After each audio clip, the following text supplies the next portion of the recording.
Red gold అంటే ఎర్ర బంగారం. ఎర్ర బంగారం అంటే ఏంటి?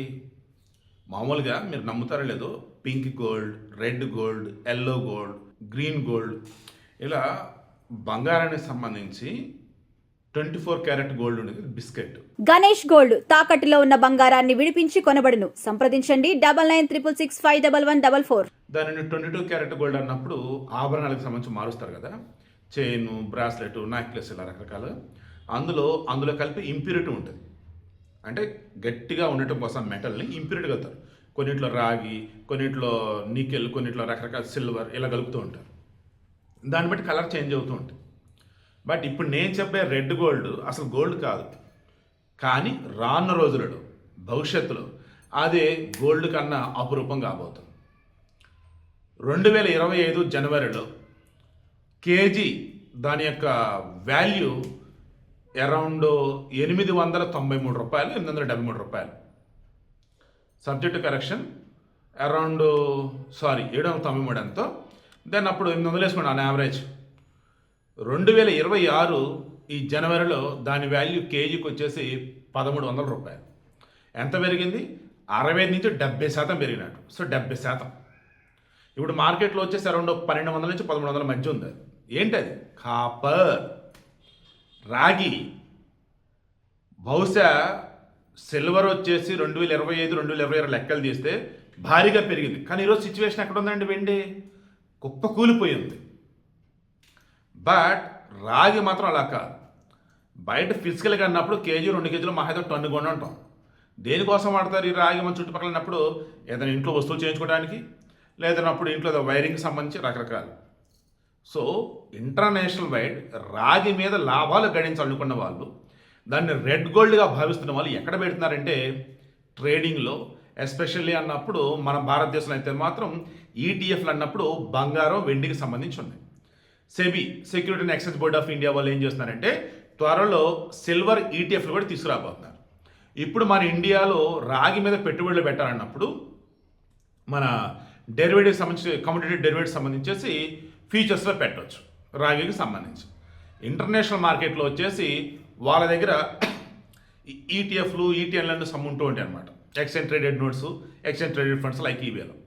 నేను మన సామాన్లు కూడా అర్థమయ్యేలాగా చెప్పడం కోసం ఈ రాగి మీద అసలు ఎందుకు పెట్టుబడులు పెట్టాలి, రాగి ఎందుకు ఈ రకంగా మార్కెట్ వచ్చేసి రేంజ్లో దూసుకుపోతుంది అన్నప్పుడు సింపుల్గా చెప్తాను.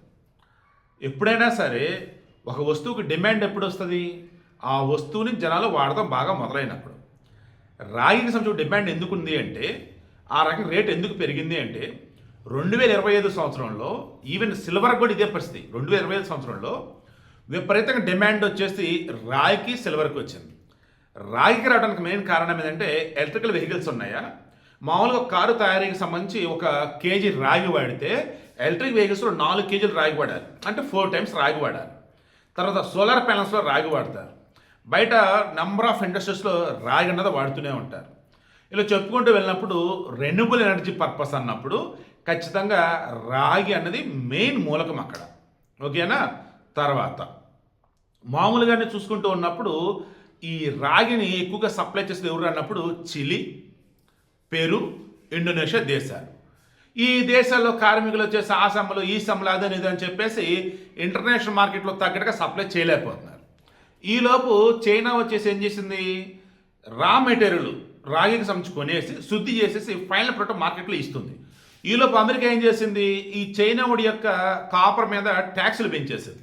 అరే నీకేంద్రా బాబు ఈ రకంగా ఉన్నామని చెప్పేసి చైనా వాడు వచ్చేసి దాన్ని ఆకున్నాడు. కొంతమంది ఏం చేశారు? ఇప్పుడు బాగా డిమాండ్ ఉంది, భవిష్యత్తులో ఇంకా డిమాండ్ ఉంటుంది అని చెప్పేసి వాళ్ళ దగ్గర దాచేసుకున్నారు, బయటకు అమ్మట్లేదు. ఇంకొన్ని చోట్ల ఏమవుతుంది? ఏవైతే రాగి గనులు ఉన్నాయో దాని నుంచి తీస్తున్నారు, కానీ అంత క్వాలిటీ ఉండట్లేదు. ఫైనల్ ప్రొడక్ట్ ఇచ్చేసరికి ఏమవుతుంది? ఆటోమేటిక్ క్వాలిటీ తగ్గిపోతుంది, ఒకవేళ క్వాలిటీ బాగుంటే రేటు పెరిగిపోతుంది. సో సరిపడా నిల్వలు లేక, నిల్వలు ఉన్నా బయటకు తీయలేక, బయటకు తీసిన దాని మీద ట్యాక్స్ అండ్ అవన్నీ చెప్పేసి ఫిజికల్గా ఉన్నప్పుడు కాపర్కి సంబంధించి అనుకున్నట్టుగా మార్కెట్లో లేక, ఇవన్నీ కలగలిపి ఏం చేస్తారు? అంతా కూడా డిజిటల్ మల్టీ కమ్యూనిటీ ఎక్స్చేంజ్ మీదకి వెళ్ళిపోయారు. Multi community exchange, features and మన దగ్గర ఈ ఎక్స్చేంజ్ ట్రేడెడ్ ఫండ్స్ అన్నప్పుడు, ఈటీఎఫ్ అన్నప్పుడు బంగారం, వెండి ఎలాగో ఫారిన్లో ఆ రకంగా ఉంటాయన్నమాట. దాంతో అటు వెళ్ళిపోతున్నారు. సో మొత్తం మీద నేను చెప్పేది ఏంటంటే రానున్న రోజులలో రాగి వచ్చేసి విపరీతమైన ధర పలకటం ఖాయం. కావాలంటే మీరు క్రాస్ చెక్ చేసుకోండి. ఇప్పటికీ ఇంటర్నేషనల్ మార్కెట్లో కూడా ఓ రేంజ్లో దూసుకుపోతుంది రేట్లు. సిల్వర్గా సంబంధించి ఏం చేస్తున్నాడంటే చైనా వాడు సిల్వర్ కోటెడ్ రాగిని వాడుతున్నాడు. దేనికి? ఎలక్ట్రిక్ వెహికల్స్ రిమైనింగ్ వాటిలో. దానివల్ల మన సిల్వర్ డిమాండ్ పడింది. కాపర్ డిమాండ్ మాత్రం పెరుగుతూనే ఉంది. మీకు అర్థమవుతుందా? అప్ అండ్ డౌన్ కాపర్ అవ్వట్లా. కాపర్ స్టడీగా వెళ్తుంది, వీలైతే పెరుగుతూ పోతుంది. సో ఈరోజు వీకెండ్ స్పెషల్ వీడియోలు కూడా నేను చెబుతున్నది, ఇప్పటికిప్పుడు రాగేది కొన్ని దాచుకుందాము, డబ్బులు కడతామని చెప్పి మైండ్లో పెట్టుకోకండి. ట్రేడింగ్లో వచ్చేసి ట్రేడింగ్లో మళ్ళీ పిచ్చి ఏది పడితే అది దాంట్లో ట్రేడింగ్లో పెట్టకండి. ఓకేనా? ఈ సెబీ రికగ్నైజ్డ్కి సంబంధించి ఉన్నటువంటి ఏవైతున్నాయో మన దగ్గర అయితే మాత్రం ప్రజెంట్ అయితే మల్టీ కమ్యూనిటీ ఎక్స్చేంజ్. ఓకేనా? ఈ కమ్యూనిటీ డెరివేటివ్స్ అన్నప్పుడు ఫీచర్స్లో పెట్టుకోవచ్చు. ఆ రకం చూసి పెట్టుకోండి. ఐఆమ్ షూర్ రానున్న రోజులలో రెడ్ గోల్డ్ లాగా కాపర్ అవుతుంది కాబట్టి సెబీ వాళ్ళు గోల్డ్ ఈటీఎఫ్, సిల్వర్ ఈటీఎఫ్ లాగా ఈ కాపర్ ఈటీఎఫ్లు కూడా ఖచ్చితంగా మార్కెట్లో ఇంట్రడ్యూస్ చేస్తారు. ఇక ఆ రోజు కుప్పలు కొనేస్తారు. అవునన్నా కాదన్నా రాను రోజుల్లో భారీగా లాభాలు అయితే వస్తాయి. మరలా చెప్తున్నా, రిస్క్ మాత్రం ఉంటుంది. జాగ్రత్త.